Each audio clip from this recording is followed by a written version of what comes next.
It's time to see if we can add another thing to our list of self-sustainable foods. We use mostly honey and maple syrup as sweeteners in our house, and I've been attempting the beekeeping thing for the past couple of years with mixed success. Now I've been collecting sap from maple trees for the past week. It's time to see if we can turn it into maple syrup. We've never done this before, and I'm a little apprehensive about how it's gonna go. There seems to be kind of a lot of variables here. First of all, we have to build our own DIY boiler because we didn't want to spend money on a real one. The other thing that I'm not sure about is how long this sap will take to boil down with these little pans that I got in our DIY boiler here that we're about to build. I got this idea from some other YouTube videos, so I'm just trusting them that it'll work, but I'm pretty sure it's gonna take too long to actually get the sap boiled down today. So we're gonna for sure try to get this evaporator built. Then tomorrow morning we'll start real early boiling the sap so that we have plenty of time.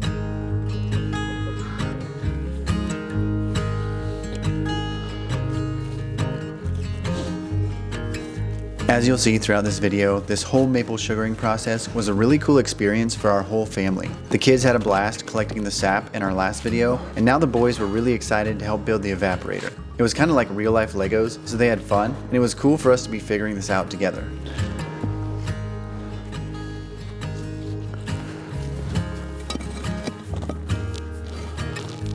I'm taking some design ideas from a couple different YouTube channels. One of them I saw, they set their pans on top. I just feel like you're losing some insulation with this being exposed here, and plus just the idea of it being able to fall down. I want to make it so that they fit nicely right in here. They can't move, they can't fall out, and they're more down in an insulated fire area. So the thing we need to do now is cut out this block back here so that this will make our chimney. 4 blocks down in the middle, that becomes your firebox. I was just watching a video to see how people did this, and I got another idea. The problem with the way it is right now is we've got this gap back here that we've got to fill in with something because we don't want air to be able to go out back there. So I'm going to try something else. And these blocks would hold it from going back and forth. That would cover that gap back there. And then we'll set this here.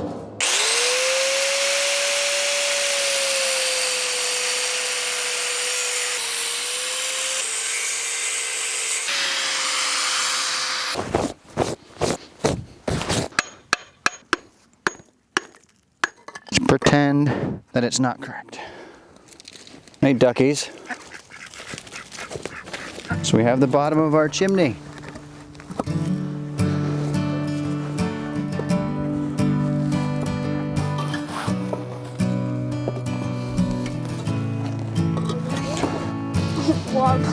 It's a little scary.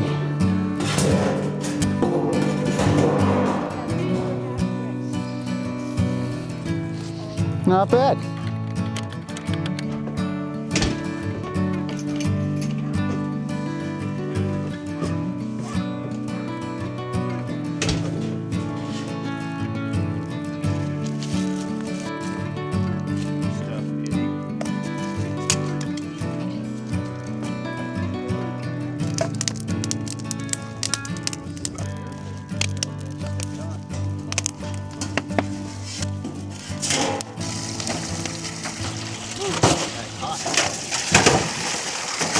So I think what's gonna happen, don't know, never done this, but the way I understand it from what other people said is that the fire towards the back gets the hottest. The fire kind of moves this way because your air is being pulled through there. So this one is probably the one that's gonna be boiling the most. This front one here will probably end up being more of a warming pan, which will just be good because it'll get nice and warm here, and then we can pour it into the ones that are really boiling, and hopefully then you're not killing your boil as much. At least that's what they say.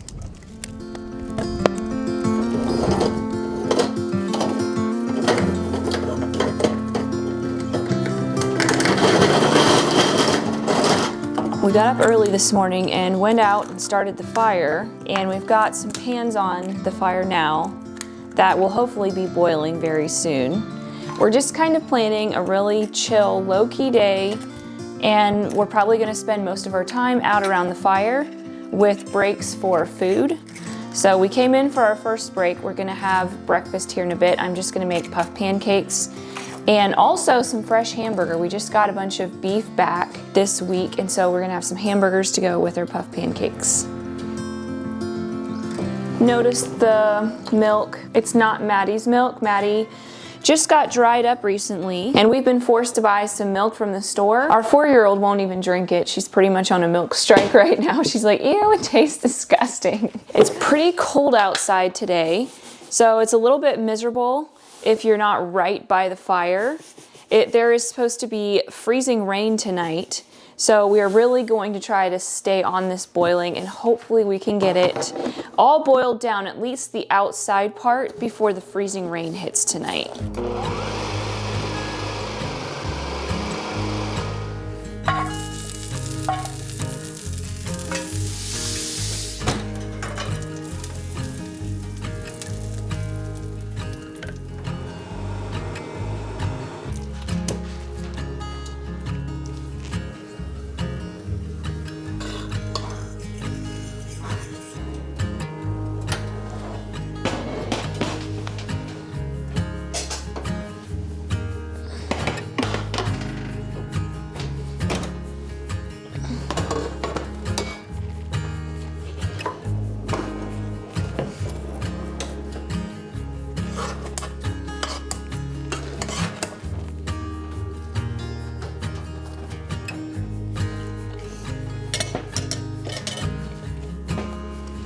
I've been coming out here and checking it every now and then. Not much was happening for a little while, but now both of these back pans are boiling. The fire gets the hottest towards the back here. This other one up front, I guess, will just work as a warming pan, which I still think is a really good thing. I'm gonna just stick a thermometer in there and just see what the temperature is just for fun.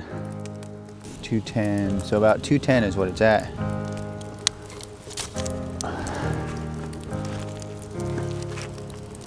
I had seen in one video where somebody built one kind of like this, where they said that this might only last 1 or 2 seasons because this fire gets so hot, blocks aren't really made for it and they'll start cracking. Sure enough, the ones in the back, especially where the fire is getting the hottest, are cracking. This one here has got a big crack in it, and then a couple of them down here also have cracks in them. I guess it's okay, as long as they don't like crumble apart and fall over. They're not very expensive. They're less than $2 a piece, so it's not like there's a lot of investment in this, but maybe in the future we'll want to build something, if we know we're going to keep doing this, either build something like this with actual like fire bricks, or build one of the barrel ones or something like that. But this will at least work for this time, and it's a lot of fun. It might be my imagination, but I do think this is changing color just a little bit. It's not completely clear like it was before. This back one for sure has boiled down, I would say, over half of what it was at the beginning, and this one's close to that. So I don't know if this is the proper way to do it, but I'm gonna go ahead and take some from back here, dump it in these, fill this up with some fresh stuff. And this thing is probably gonna be pretty hot, so I got me some spiffy grilling gloves. Oh, that's heavy. I had stuck a thermometer in here a little while ago, and this was up a little over 180 degrees, so it's pretty hot. That boil kind of went away, but I'm guessing it'll come back pretty quick. While Cody is still out there working on the maple syrup, I'm going to take a quick break to tell you guys about the sponsor of today's video, Element. Element is an electrolyte drink mix with a science-backed ratio of potassium, magnesium, and sodium, and we're so pleased to have them sponsoring today's video. Because of my struggle with adrenal fatigue, I've done a ton of research on health, and one thing that's really helped me so much in achieving my health goals is focusing on getting adequate minerals. One really easy way to do this is to just drink a high-quality electrolyte drink. I have a history with migraines and fatigue, and so getting in minerals really helps me to stay feeling great. My all-time favorite way to enjoy Element is to use these unflavored stick packs. I really like these because I try to stay away from natural flavors most of the time. So I like to add these into granola bars and also smoothies. They just taste like salt, so they just boost the flavor in your smoothies and granola bars. And I've even trained my kids to use these when they're making their own smoothies. To try Element for yourself, go to drinkelement.com/morethanfarmers. The link is in the description box, and if you use our link, you'll get a free sample pack with any order. Got this going at a really nice boil. This first pan actually started boiling some too, and that last one I'm about ready to add some more sap, but I do need to chop some firewood. This is some wood that we just had here from dead logs that we had on our property up by our campfire area. And this stuff here I was able to get from my father-in-law, who's got some pallets and stuff. I was able to just cut up pieces of 2x4s, which is working really good to keep the fire hot, but it burns down pretty fast. These chunks here are a little bit too big. I'm gonna split some of those because it's better if they're smaller so that you can keep the fire going hot, and every time you stick a big log down on there, it just takes so long for it to get going, and it kind of dampens the fire a little bit.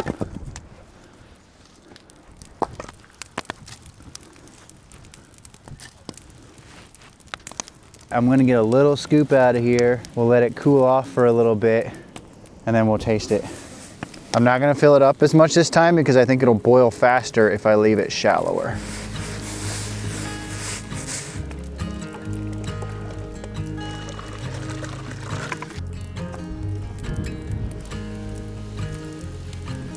Still pretty much just tastes like sugar water. Just a little bit of that maple syrup taste, but pretty watery yet.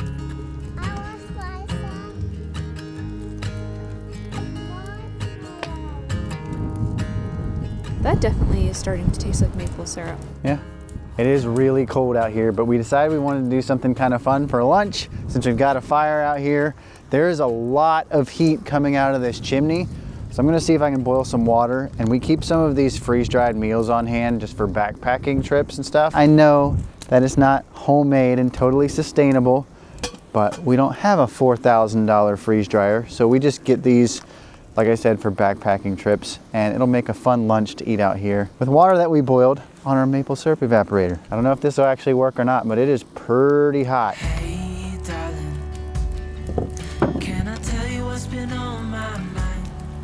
Sick and tired of the 9 to 5 in the city life.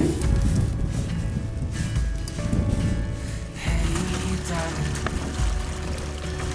we could get out of town, see the beautiful world around, wanna see it now. Pack our bags and get in that car. Our water is finally boiling. Took a little while, but it worked. And we drive real far. Let's get out, we can leave this city. Let's drive to the open air. Yeah, the countryside is so pretty, with the wind blowing in your hair. We can look back someday, baby, don't you understand? So yummy and it's hot. One life, I wanna make it count, honey. Come on now and take my hand.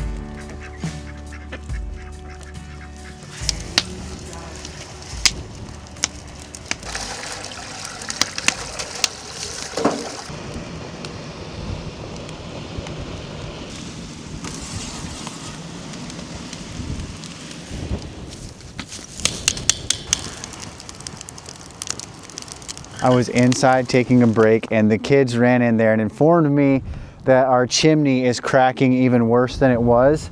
They said they actually had to kind of push this one block together, and I don't know, it might make it till the end of our boiling session, but I'm a little scared if this would come apart and fall in here, it'd pretty much ruin everything we've done. So I've got some old blocks over there that we'd had here from who knows when that had chunks of mortar all over them, which is why we didn't use them, but it's what we've got. So we went and chipped the mortar off those blocks. I'm gonna try to take these off without burning myself because these are hot, and stack some new blocks on there. But before I actually take these off, I'm gonna get these pans out of the way because I don't want to drop something in here.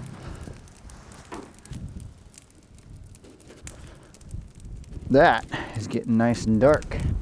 This block here is completely split in half.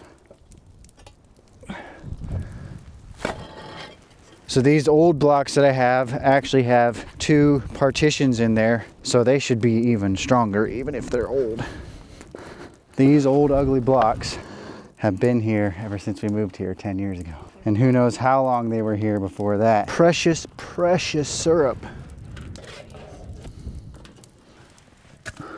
Now that that catastrophe is averted, we're just about out of our sap here. So I'm gonna go gather some from the maple trees up the road so that we can just use as much of this fire as we can in one day. This is a lot of work, so I might as well get what we can and do all we can in one day. And it's not raining yet.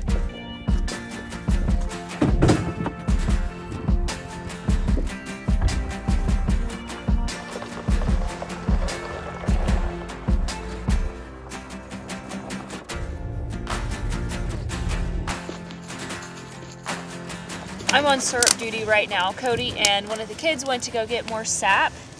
And my job is to try to get this sap up here back up to a boil after we took it all off. I have accomplished that. This fire is so hot. So now I am just ladling the syrup over into the hot pan as needed and just keeping an eye on everything.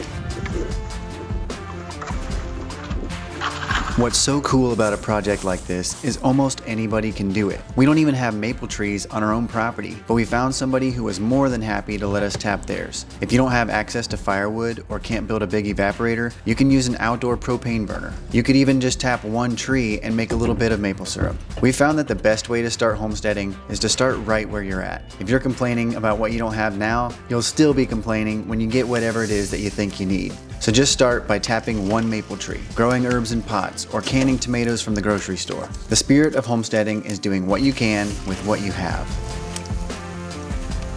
So all we've got left is one ice chunk in that bucket there, and that's everything. We promised the kids today that we would have some s'mores out here by the fire. It's been a long day. It's been super fun, but it's pretty cold. So we are gonna have s'mores. I made these homemade graham crackers the other day. They're sourdough. They're so, so tasty. So we're just gonna put some chocolate and marshmallows on there and have ourselves a good time. Okay guys, who wants to have a marshmallow? 2 sticks in there at least.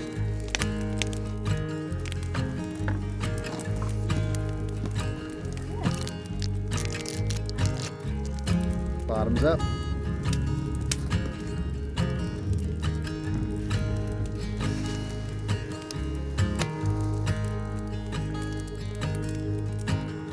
I'm about to pour the last of the clear sap into our middle pan here to get heating up. It is getting warm here, but it's not near boiling like that stuff is. So I want to get that really hot. Then we've got our pan over there that's really brown. It's coming along really nicely and it's coming down to the last of it.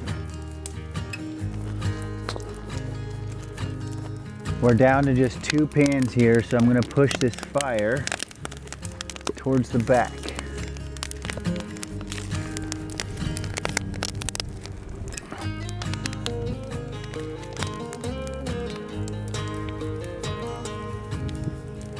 It's starting to get dark out here. At least though, we're beating the rain. This is almost getting there. I think some of the stuff in this pan here, that's still pretty clear. I'm gonna start ladling it over into this side so it can finish off.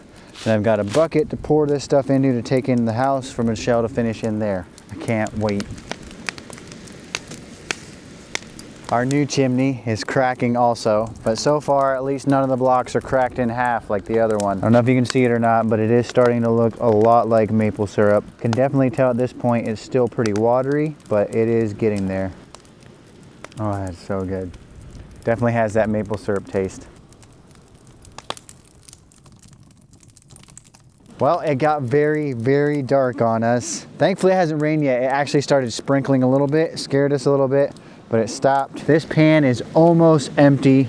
This pan is boiling down nicely.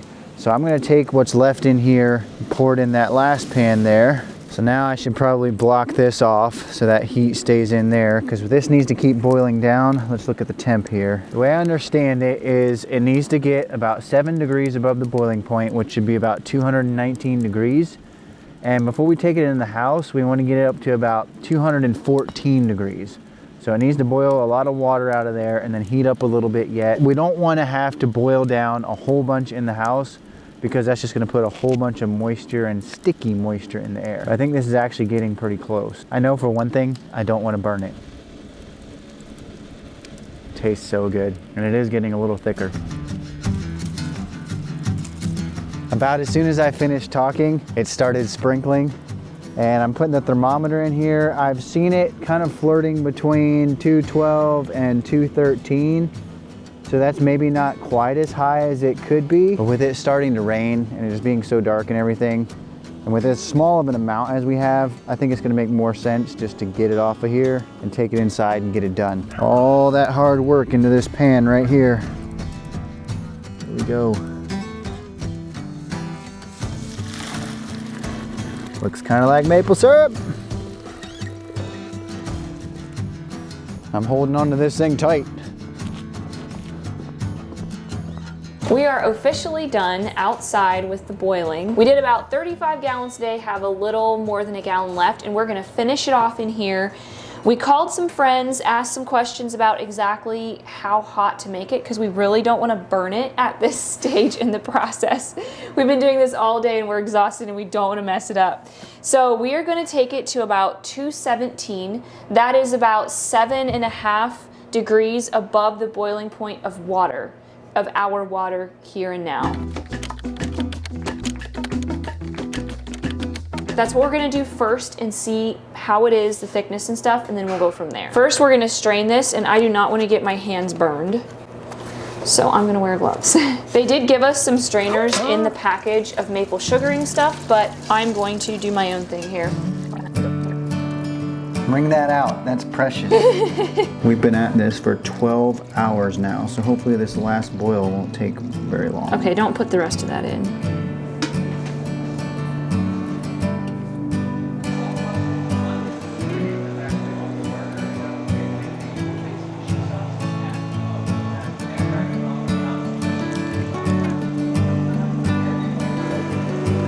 Okay, our maple syrup just hit 219, which is the temp that we were wanting it to hit. It says 220 now. I think we're gonna stop boiling it at this point. We're gonna jar it up, see how thick it is. It seems pretty good. We had decided that we're gonna take the temp to 217, but it was still pretty runny at that point, and so we just let it go until 219, 220. And now it's looking pretty good. It all of a sudden like just started changing. Once it started hitting like 218, 219, it started changing. So I think we're just gonna quit. We don't want to overdo it, and we'll see how it is once it's completely cooled off. This is liquid gold right here. I will never complain about the price of maple syrup again.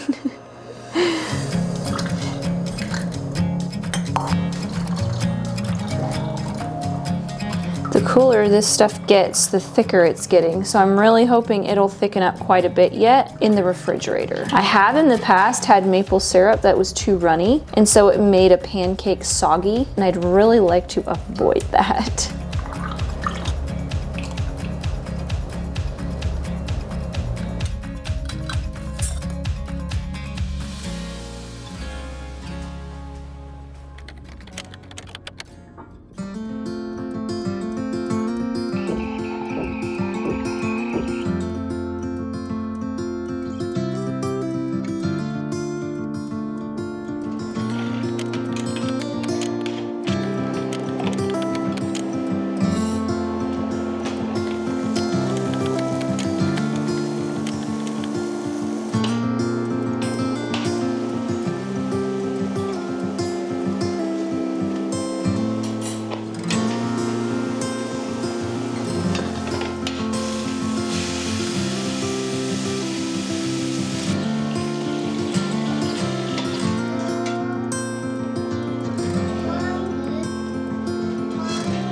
So obviously I've already tasted it before putting it on my waffle, and it does taste really, really good. Tastes amazing. There is a little bit of a different flavor than the maple syrup that we buy at the store. I'm not sure what it is. I think part of it has to do with the smokiness of it. I'm pretty sure it's smoky. I honestly think that it's really, really delicious, so I tasted it beside the store stuff, and basically the store stuff just tastes, it's just not nearly as flavorful. It just has like a slight maple flavor. This is just like very robust, but I think the hours of boiling down over an open fire added another flavor to it. You saw earlier that we got just under a gallon. Wasn't a lot of maple syrup for how much time and energy and money that went into it. So definitely is the most expensive maple syrup we've ever gotten. And the season's not done yet. I'm sure we're gonna get another run. It cooled off now again, so I don't think we'll be really getting much of any sap for the next little while, but I'm guessing once it warms back up again, we'll get some more. I don't really know how that works, but I think so. For me, the process was really, really long. And so if I was short on time or was in survival mode for some reason or another, I would not make maple syrup. It's one of those things that I would just be like, you can buy it. But the kids got really involved, they got really into it, and honestly, I think they could do the boiling part by themselves. They loved sitting down there, feeding the fire, doing the dipping. They really loved that. And then watching them like literally pour maple syrup on their pancake with reverence was actually very, very fulfilling to me. And I think that Americans need to know where their food comes from and have a connection with their food in order for the food waste issue to go away. So in that way, I think it was completely worth it. But if you're looking at this from a completely financial standpoint, probably not. Right. I don't think I will ever look at another jug of maple syrup and complain about the price of it again. And as for the flavor, I actually really, really love how homemade foods, things that you grow at home, how they have all the varied flavors and textures. I personally love that. The other thing about this though is it is another step in self-sufficiency, which I think is really cool. Even if we didn't do this every year, now we would know how to do it if we ever needed to. Most times when we think of self-sufficiency, we think of vegetables and meat and stuff like that, but you wouldn't want to be without sugar either. So we're doing honey and now maple syrup, and I think that's really cool. And if you want to see how we went about tapping the trees, you can watch this video that we did last week. And if you've already watched that one and you want to see some of the other things we do for self-sufficiency, you can watch this other video here. Oh man, it's rough. I've never made a chimney before. Woo, that smoke hurts.